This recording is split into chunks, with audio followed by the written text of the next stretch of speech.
people, listen. Hindi kayo pwedeng gagalit ka agad. Alis na ako, ganyan. Kasi hindi ka lang binigyan ng pera ng tatay mo. Sabi mo, Daddy, kailangan ko po ng 500. Pang ano? Sabi ng daddy mo, ano? Anong 400? No? Sabi mo, 500. Ang sagot niya, anong 400? Ang laki naman ng 300.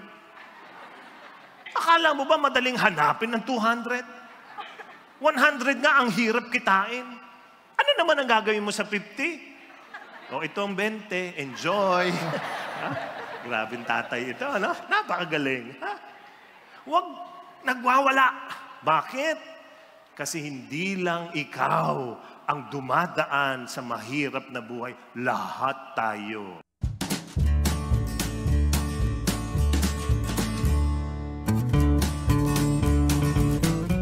People, listen to me. Look at me, please. Young people.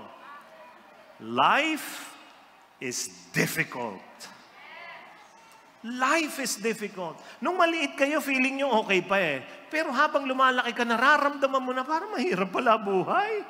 Oo, life is difficult. Life is not a Disney fairy tale where the prince and princess live happily ever after. So please, do not throw a tantrum when you experience difficulties in life. Young people, listen.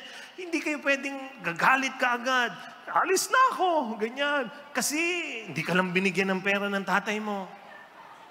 Sabi mo, Daddy, kailangan ko po ng 500. Pang ano? Sabi ng daddy mo, ano? Anong 400? No? Sabi mo, 500. Ang sagot niya, anong 400? Ang laki naman ng 300. Akala mo ba madaling hanapin ng 200? 100 nga ang hirap kitain.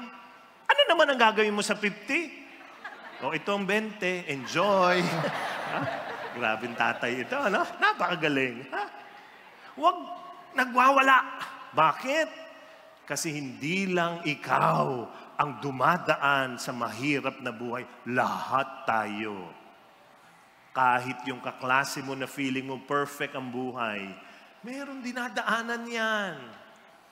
There are 3 kinds of struggles that everybody is experiencing. First, from being human.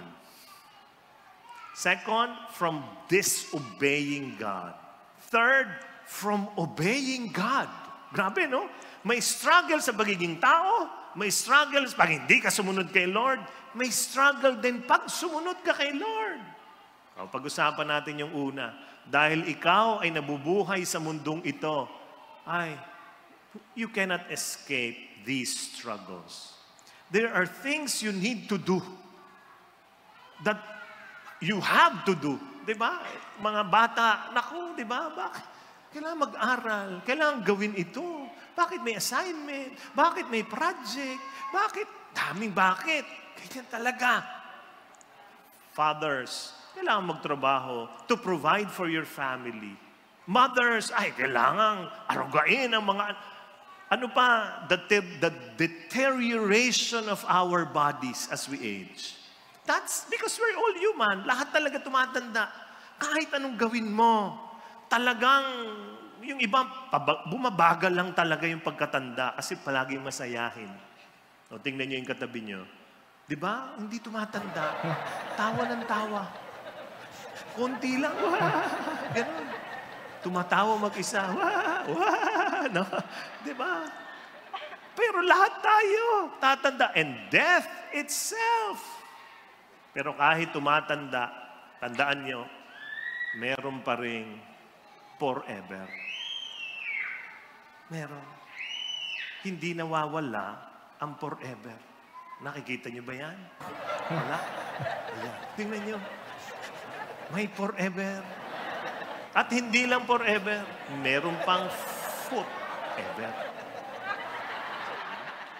Kaya nyo ba yan? Ginagawa nyo ba yan? Nag-holding foot or toes? But because we are humans, we struggle. Second, when we disobey God. You know, God is no killjoy. Nagbigay siya ng mga batas para sundin natin, para hindi natin sirain ang ating buhay. Pag hindi ka sumunod dito sa mga utos niya, you destroy yourself. It is not God who punishes you. You destroy yourself. Because the commandments, nakakasa sa law of the universe. Kaya nilagyan niya yung commandments para Para maging masaya ka. Kaya pag sumunod ka, magiging masaya ka. Pag hindi ka sumunod, ginugulo mo ang buhay mo. So following God is the best path towards the fulfillment of your greatest needs. And third, there are the holy struggles when we obey God. In Matthew 16, Jesus said, if you want to be my follower, you must give up your own way, take up your cross, and follow me. It is not easy to follow the Lord. It's a struggle. Example, you fight your own selfishness. That's very difficult. Kasi tayo gusto natin, akin. Gusto natin tayo una palagi. Nangyari na ba sa inyo yan? Pupunta kayo ng fast food, tapos may 3 pila. Anong gagawin mo?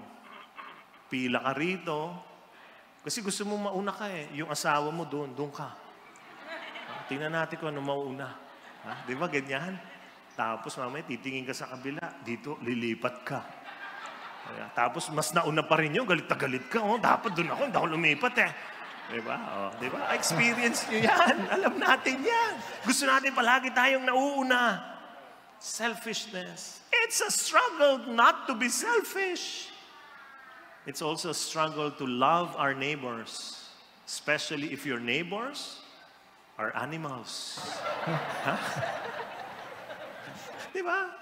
It's a struggle being patient towards difficult people. Yung hirap pakisamahan. Pero kailangan mong pakisamahan. Bakit? Boss mo eh. Diba? Wala ka naman di mo pakisamahan. Boss mo. It's a struggle to obey God. It's a struggle to forgive your enemies. It's a struggle. Lahat yan, struggle. But to reach your God-ordained dream, you must go through struggle and suffering. There is no other way. So stop complaining that life is not easy. Bakit ba hindi madali ang buhay? Lahat tayo ganon. Life was never designed to be easy. Our problem is this. Listen, kasi tatamaan tayong lahat. This is our problem. We are addicted to comfort. We are addicted to comfort. Umamin kayo, ha? Huwag nyo nang ilakas. Sa sarili nyo na lang. Na pag kayo'y nagsimba sa mga simbahan natin, naiinis kayo sa mga upuan, ang titigas. Tama? Pag upo nyo, kahoy. Pag lumuhod ka, walang foam. Kahoy din, di man lang pinunasan. Diba?